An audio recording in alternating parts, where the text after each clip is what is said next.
Hello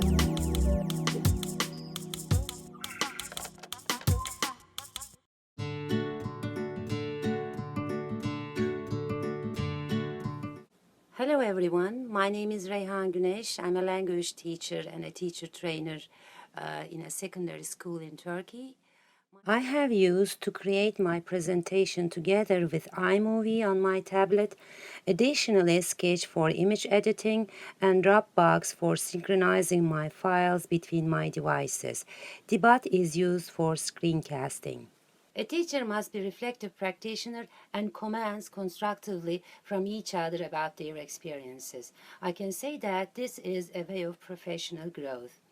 European skilled academic courses offered me great opportunities for the professional growth by engaging me collaboratively on reflection, problem solving, new ideas, actively sharing experiences, and giving feedback. Here I will review a lesson plan created with Learning Designer according to the criteria identified in one of EU Schoolnet academic course. To review a lesson plan effectively, you need to know the criteria and check for them. The first criteria is engaging and innovative tools or methods should be used. The second criteria is teaching concepts, processes, way of thinking, or skills should be focused rather than just on how to use a tool. The third criteria is the lesson plan should be well aligned with its learning outcomes. Activities and assessment clearly should link with the defined learning outcomes. Activities should allow the teacher to determine by the end of the lesson if the objectives have been achieved. The fourth one is the lesson plan is well balanced. There should be a good mix of activities with at least 4 different teaching and learning activities used in Learning Designer. None of the activities take up more than 35% of the time on the pie chart. I have used these criteria as tips for an effective peer review of another teacher's work. Let us review the lesson plan coding now. To read the lesson plan, please download a QR code reader from Google Play for Android or App Store for your iOS devices, and then scan the square code you see here. When you read the plan, you can see an innovative tool is used. It's a block-based programming or game design tool. But the name of the tool is not given. It may be Scratch, Hopscotch, etc. As an innovative method, students will create a game to explore the concepts of programming.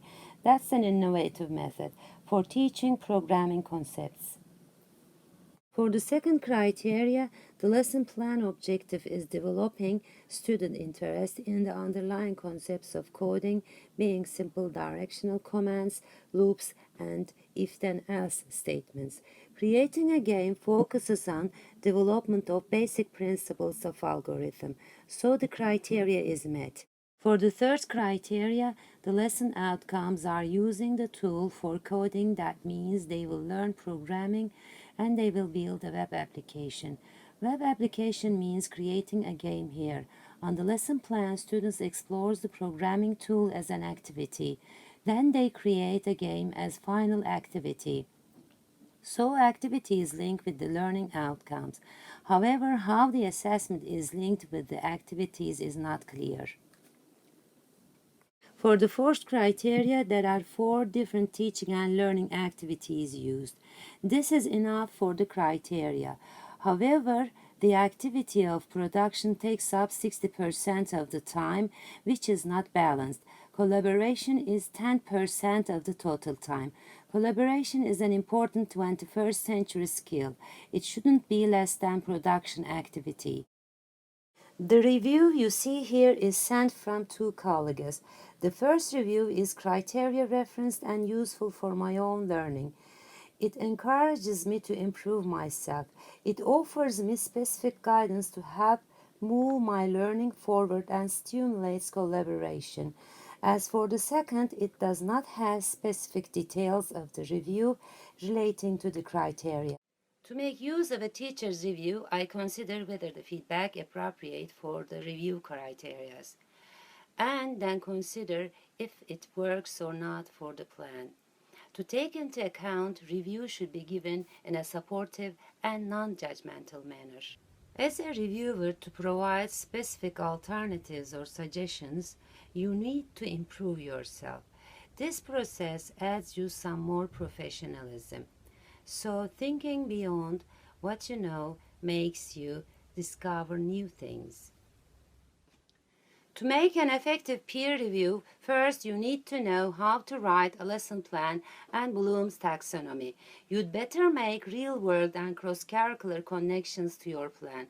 I recommend any teacher to learn iTech new learning activities to support them in introducing the principle of innovation into their lesson plans.